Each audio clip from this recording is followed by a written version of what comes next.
Fantastic. Right. Hello. And welcome, good afternoon to all of the incredible folk in this room and to those of us who are joining us on Zoom. I'm Kari-Anne Clayton, and I am the cyber resilience lead for NatWest, looking at cyber recovery and cybersecurity. In the next 12 minutes or so, maybe 13, we're gonna edge it, right? We're gonna go on a bit of a whirlwind journey. We're going to talk a little bit about some career wisdom bits that have actually been lived. For those who don't know me, I'm a technologist, I'm an academic, 20 plus years experience. I have fantastic face cream. I'm happy to share. And I am also a mother, right? So for a few folks around the team, around the room, I had my daughter with me earlier. She has had to nip out. But whether it's across the dinner table with her or with some of my mentees, I think one of the things that keeps coming back time and time again is, what do you wish you would have known earlier in your career? What sorts of advice would you give to your younger self? So today I have packaged up 6 little nuggets of wisdom to share with everybody here in the room and those online. And as we go through them, they may seem very logical or pragmatic on the surface, but they will resonate differently for every single person here, depending on where you are in your career journey and what your personal experiences have shaped you like. And I would wholly encourage you to take some time, reflect on them, feel them now, think about them later, and just maybe understand what they might mean to you for wherever you are in your life journey. So let's go. It is you, me, and a 6-pack of chicken nuggets, or vegetarian, right? This is an inclusive table and all are welcome here. They are small, bite-sized career nuggets that go really good with ketchup. So everybody has expectations when they start out on their career, or they have expectations about life and what they think the future is going to be. And for many of us, we think it's going to look like this. It's neat, it's organized, it's color-coded, and I've got everything under control. And we're conditioned through a very young age that this is how society works. And in reality, it ends up looking a little bit like this, right? Where you are literally hanging on for dear life. And it feels like it's out of control. And maybe we don't even know if we've had breakfast this morning. And that probably is a little bit around, how we have been conditioned, where you expect this, we're taught, you do A, you do B, you do C. You do 1, you do 2, you do 3. Grading systems, schools, you do one thing and then you move on to the next. And it's this I would just say gold star sticker system, right? Where if you do this thing, then you get rewarded and then you move up to the next level. And I think that brings us to probably chicken nugget number 1, which is career paths aren't linear, right? They are not 1, 2, 3 in an order. You might start off at 1, you might go to 10, and you might then come back to 6, and then you'll probably squiggle around the bottom. Maybe you'll come back to 2, right? And it doesn't look anything like a really nice linear step progression, which we think it's all going to be when we are in the beginning of our careers, or sitting with a glass of wine at 3 a.m. wondering what life is going to bring me tomorrow. There was a really interesting line in a 1990s song called Wear Sunscreen, and I don't know if folks were familiar with it, but there is a line that says, some of the most interesting people didn't know what they wanted to do at 22, and they still don't.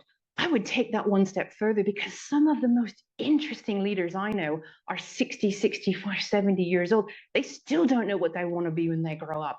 And that's okay, right? Because career paths are not linear.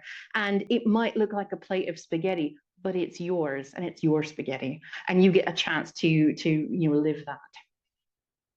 So career paths aren't linear, and comparison is the greatest thief of joy. And I just want to take a moment on that second part of the line, because we often get caught up, especially with social media, that somehow I should be more like them. Or if you even had a sibling, right? Your parents might have been like, oh, why can't you be more like your older sister?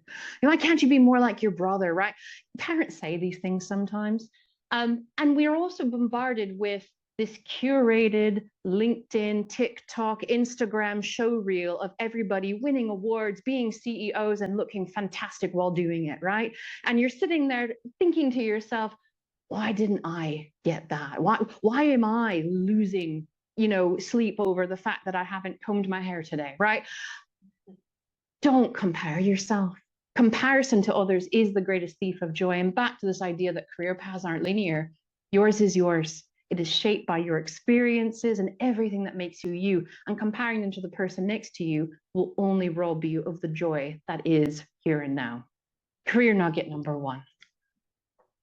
When I was a child, going back, my now military lawyer brother, who is 3 years younger than me, at the age of 4, looked up at me with, I would say, joy and wonder and all the things in his eyes and said, when I grow up, I want to be a fire truck. He was 4. I mean, and he'd probably be mortified if he knew I was sharing the story with you. And, you know, his eyes full of hope and joy and excitement. And I did what any self-respecting older sister would do with respect to being responsible for guiding him. I crushed his hopes and dreams. You can't be a fire truck. What is wrong with you? And then I think there was some hair pulling, and then I think there was some name calling, and then things just go a bit fuzzy from there, right? However, it got me thinking a little bit about nugget number 2, which is the jobs and opportunities, even possibly being a fire truck, who knows? AI is being amazing in all different ways, of tomorrow may only be emerging today, right? So whether you're starting out in your career, whether you're in the middle of your career, or whether you're, you know, kind of further on in your career and you're an accomplished professional who's had a 20-year career, actually, the opportunities of tomorrow may not even be created yet. When I think back to 10 years ago, the word data scientist wasn't even really a thing, right? Maybe in the academic circles. 5 years ago, prompt engineers did not exist. And even 2 years ago, agentic AI engineers were something that you'd never even heard of. So there are a lot of, you know, bold statements that AI is coming for jobs. I think Diana referenced it, you know, actually they, whomever they is, because they say a lot, you know, said the same thing about the transition from horses to cars, right? Oh, this is going to ruin the world, right? They said the same thing about the Industrial Revolution. Whoever they is has pretty much gotten it wrong. Done ethically, done responsibly, you know, done with all the right guardrails, AI is very much about an enabler. And as I mentioned, that really ties into our nugget number 2 about the opportunities of tomorrow. I think if I can leave this nugget with one sentiment, it would be the advancements and the innovations and the opportunities are vast. It's really about, back to the parting words from Diana, is being curious and being adaptable and being ready to lean into that. I like this photo. It makes me feel calm. Oh, I'm very sorry about that. I don't know what happened. This makes me feel calm. It's nice, it's aesthetically pleasing, right? And this nugget is potentially the most controversial nugget out of all 6 here. And so I'm just going to rip the Band-Aid off right away. Work-life balance is a myth. It is a complete and total myth, so let go of the guilt, right? What do I mean by it's a myth? Because there'll be lots of events and leaders who stand at the front of stages and say, well, you know, you can balance work life, you can do X, Y, Z, and they'll give you lots and lots of tips. And I am a controversial person. I say that it's not possible, right, to balance both. You will make choices. The University of Bath last year conducted a research, and I'm just going to quickly read out the stats here, that showed that higher income, right, reduces women's physical household work, but not their mental load. I think that's really interesting because on average, women still carry 70% of the mental load. And at a time where, you know, we're trying to think about, you know, potentially career and children and caring for loved ones, you know, there's a lot that goes into this. It's about choice. You will make choices day to day. You will make choices week to week. It will not always feel balanced. There will be days where you have to take that moment and leave at 3 p.m. and you have to go to the doctor's appointment, you have to go to the school play. There will also be times where you will be working on weekends or late at night, and that's okay. All I would say is that let go of the guilt because you do the absolute best with what you have in front of you at the time you have it. And not, again, comparing yourself to others or, you know, this idealized idea that you can be a superwoman, you know, and get 8 hours of sleep and go to the gym and eat all your protein macros and. Let go of the guilt, because actually all it's going to do is rob you of some of that joy that is yourself. and it causes unnecessary suffering. Who wants to suffer like that? Mirror, mirror on the wall. Quick show of hands. How many people feel like they are the same person they were yesterday? Yeah? Who thinks that you're kind of the same person you were yesterday, right? Keep your hands up if you feel like you're the same person you were last week. Pretty much most folk in the room, those on Zoom who can't see it. How about last month? Last year, do you think you're the same person you were last year? Lots of hands went down. Okay. That's okay, right? Because we are always growing. We are changing, but that does not change who we are authentically and genuinely. We are, as I mentioned, the culmination of all of our experiences. We are constantly being shaped, transformed, but it doesn't make you less of who you are at its core. There are many reasons why we as women and leaders will grow in our careers. There'll be different times at which we take pauses, breaks, we take lateral movements, we take promotions. We might even take a step back, right? We're always learning new skills and overcoming those feelings of, potentially imposter syndrome, which is a completely different talk, which I do give from time to time. All of these versions, all of these iterations, the super successful person that you were, the woman who graduated, or man who graduated, university or secondary school, the heartbroken one, the one who is joyous, they're all you. All of these iterations are you, and they make up exactly who you are, both inside and outside the workplace. So I would say hanging on to all of those people and loving, essentially, I know that sounds a bit cliche, but actually, embracing who that person is and all of its beautiful iterations is in fact important, and one of the big pieces I offer as career advice. Because again, they did the best with what they could at the time they could do it. And who you were yesterday, last week, last month will definitely be different than who you are tomorrow, but they're all still you. I think this is an adorable photo. I love this particular representation. And I think where I want to go with this is that we are all standing here today because we stand on the shoulders of giants. I was at a conference with a very good friend of mine who is also an amazing powerhouse woman, by the way. And like you and I, she just sees herself as a person. And at this particular conference, the organizers wanted to do an interview afterwards. And they said, come, we want to do an interview with you. And as we're walking there, she turns and she looks at me and she says, who wants to interview me?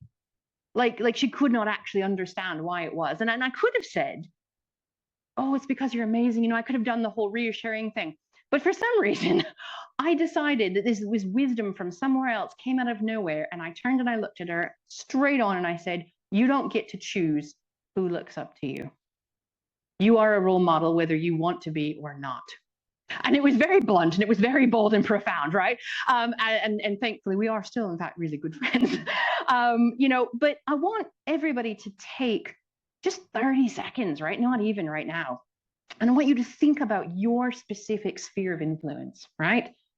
Mothers, brothers, sisters, siblings, cousins, nieces, nephews, possibly children. Maybe you volunteer at another place, friends, extended family, everybody you interact with, right? Potentially looks up at you as a role model. And it doesn't matter if, again, you're beginning, mid, or fully in your career and have accomplishments after accomplishments under your belt. Every single person here is, in fact, a role model. We don't get to choose who looks up to us. In fact, most of the time, we don't even know who's watching us, right?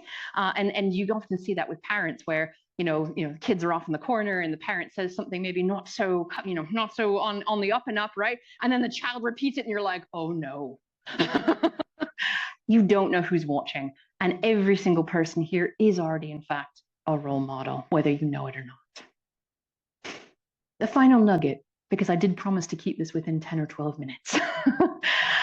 This one could be considered very cliche. So I think maybe I'll add a bit of realness and depth to this one. And then I have a slide at the very end, which has all 6 nuggets on it. So if you want to take a picture, you are more than welcome to. Final nugget. Don't worry about the destination because the journey is the prize. You're like, yeah, but everybody says that. Yes, I know. Let me make it a bit realer, right? So it is not so cliche. In my experience, from the 25+ years of experience I have in corporate, living it is really about letting go of preconceived notions, right? And this kind of goes through every single nugget we've already talked about. It's about, not comparing ourselves to comparing ourselves to others, like we discussed in nugget number 1. It's about letting go of some of that guilt, right? That we talked about in nugget number 2. And it's also about, not tormenting ourselves and recognizing that we are the culmination of multiple iterations that we discussed in nugget 3. The journey, everything that makes you you, right? We sometimes get so focused on this idea, and I'll liken it to a hiking analogy, which is why we have this lovely guy on the stage in front of us. Sometimes we see the summit in front of us and we think there is one path up the mountain, and we see it and we're like, I'm gonna go get that mountain peak. It's there, it's mine.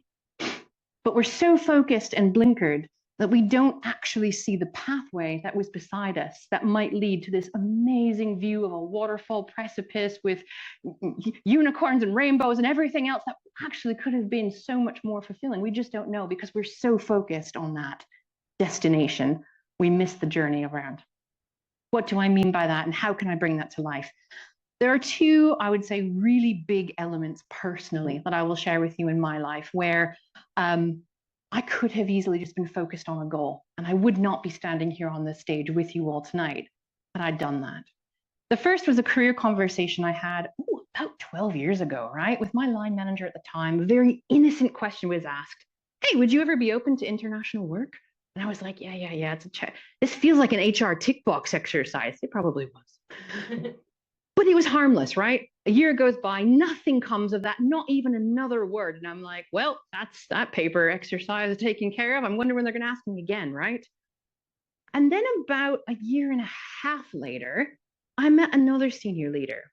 And their question to me was, hey, we'd really like you to come and work with us. Now, I had a daughter, a young daughter at the time. I had my career, I had my science, I had a house. I had, all these things that were, keeping me very anchored, and a goal. I was like, this is my life in a box. I'm like, why would I ever disturb that? But I said yes. And that has then led on a chain of events over the last 10 years that instead of thinking about that box and that summit and that destination that was off in the distance, I said yes, and then I ended up going off in the waterfall.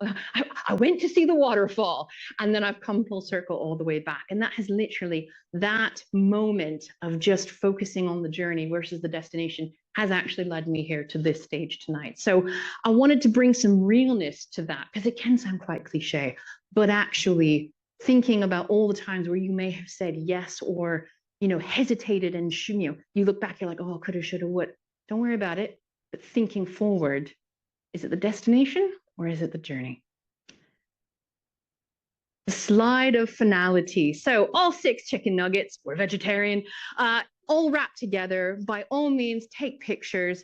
To wrap it up, I know we have some incredible speakers lined up after us, through the remainder of the session. I hope these nuggets have resonated and will continue to resonate with you. By all means, please share them. Maybe someday they'll be in a book. That would be kind of fun, right? But as each of you continue on your own individual and beautiful paths and unique journeys, thank you very much and enjoy the rest of the evening.